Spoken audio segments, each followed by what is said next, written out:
What is going on, guys? It is Wrestlelamia here, back with some more news. Join us now as we look at the wildest news stories and rumors you need to know, including The Rock's insane WWE salary revealed. This is the first time that WWE haven't done this since 2001. Is Chris Jericho ready to retire? Seth Rollins teasing a new storyline on his return.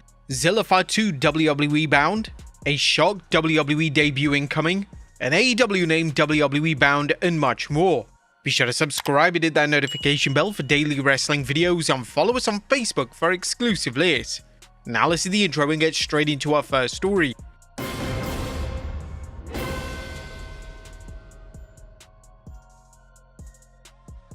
Now, first story looks at The Rock's insane WWE salary revealed. Now, our top story today looks at The Rock, specifically how much he's making from his WWE contract.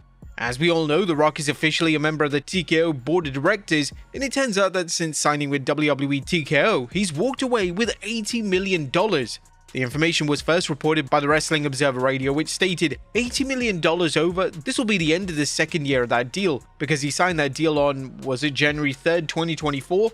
Right, so 2 years, $80 million roughly. Unbelievable. Now, according to Meltzer, this doesn't even include his merch money, and it doesn't even include his pay for WrestleMania 40 or his other TV dates. That figure is not even including his merch money, not even including his WrestleMania live appearance pay. We were probably adding like several more million. He should be in love with Nick Khan, just telling you that. And basically, Nick Khan should be in love with him too, because those two, they've really taken care of each other financially and status-wise. These figures are astronomical, and it's hardly a surprise that the final boss would rather stay away from television and work behind the scenes on the board of directors. $80 million is a substantial payday for The Rock, and it's probably the most sensible business call he's ever made. This also does suggest that there's virtually no incentive for The Rock to wrestle again. He's never going to be offered this amount of money to compete one final time, so we may as well consider The Rock formally retired from WWE. The only hope in terms of one final match for The Rock is against Roman Reigns in Saudi Arabia, but as The Rock gets older and these TKO board payments keep coming in, the chances of him accepting the match are looking less and less likely. Next up, WWE names the best moment of 2025. The WWE has been ranking down the best moments of 2025, and according to the company, John Cena's heel turn is the best moment of the year. According to their official rankings, the top 5 is as follows. The first is John Cena's heel turn. The second is Seth Rollins cashes in. Number 3, John Cena wins number 17. Number 4, Jay wins the world title. And number 5, AJ Lee returns. And naturally, fans on social media have been extremely critical of the inclusion of Jey Uso's world title win, as this was one of the more polarizing title changes of 2025. One surprisingly not even in the top 10 is Alexa Bliss's return at the Royal Rumble, which garnered an enormous pop. Next up, this is the first year WWE have not done this since 2001. 2025 has been an interesting year in WWE to say the very least, and it surfaced that this year has been the first year since 2001 to not feature a Hell in a Cell matchup. It was heavily rumored that CM Punk and Seth Rollins were destined to settle their feud inside Hell in a Cell, but when Rollins was legitimately injured, this changed these plans completely. This is definitely a positive step forward for WWE, as in effect it protects the integrity of the concept, and we aren't just getting Hell in a Cell matches for the sake of it. At one point in time, we were getting Hell in a Cell matches just because the PLE had come around, and even if there were no blood feuds in the company, a Hell in a Cell match had to be produced no matter what. Next up is WWE bringing in Zilla 2. Recently at an independent wrestling show, Reality of Wrestling Zilla 2 was ambushed by a current WWE talent in a surprise moment that shocked the live crowd and drew plenty of attention online.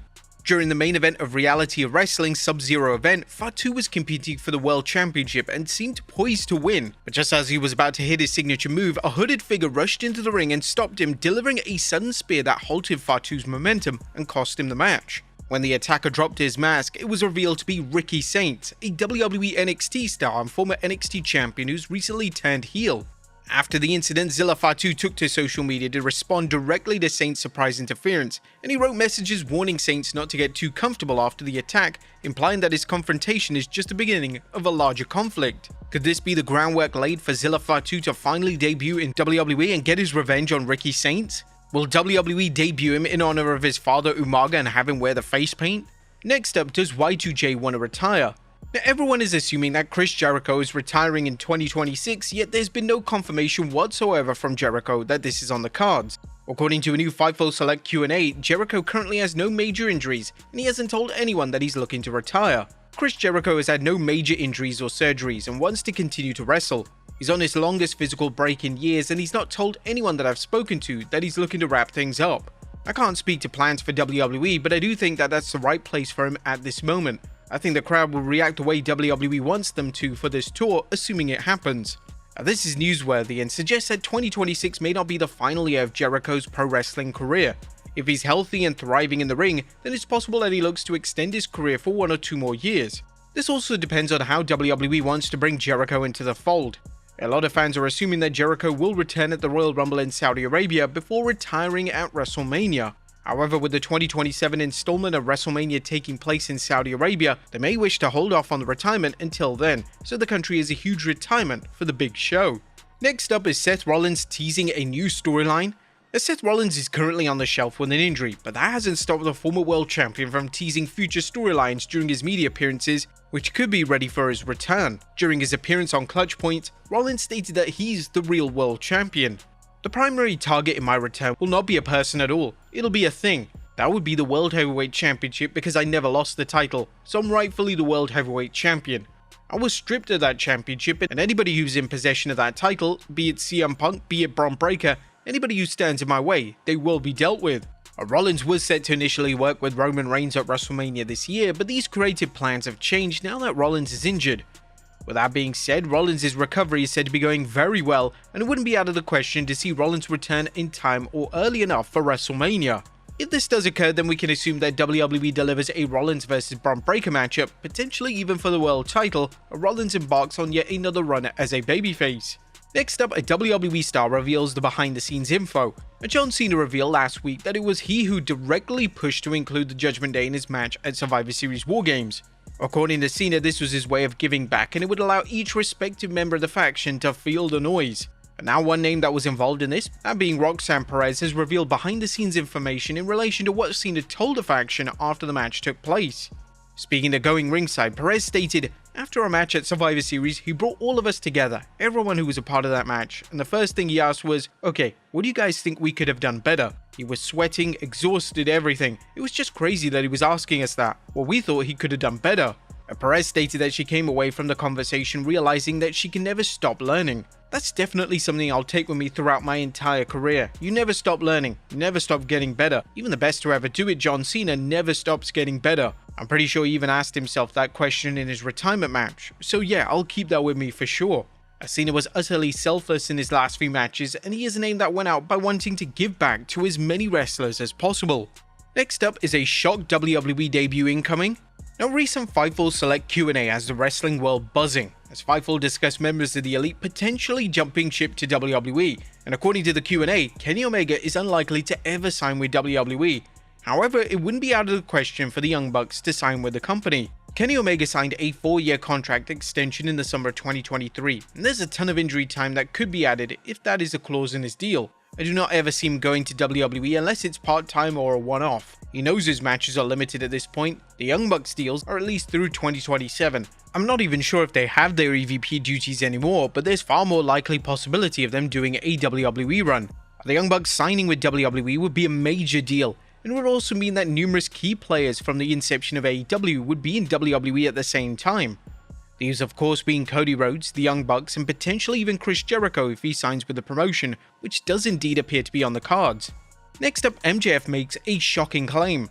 Now, MJF is a name that always causes controversy, and his latest comments will inevitably lead to discourse amongst fans. Now the former AEW World Champion has outright claimed during an interview with Sean Ross Sapp that he's the biggest name to never sign with WWE. "I'm 29, I'm on the precipice of greatness. I want to be a multiple-time world champion.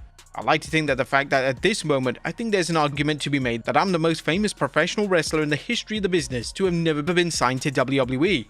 And was claimed as a ton of merit, as he's surely considered to be amongst the greatest name to never sign a WWE contract. Whilst MJF remains loyal to AEW for now, this could all change in the future, as MJF is a name that is perfect for the modern day WWE landscape, and when his contract eventually expires, WWE will definitely make a play for the talented star. And finally, an AEW name WWE bound.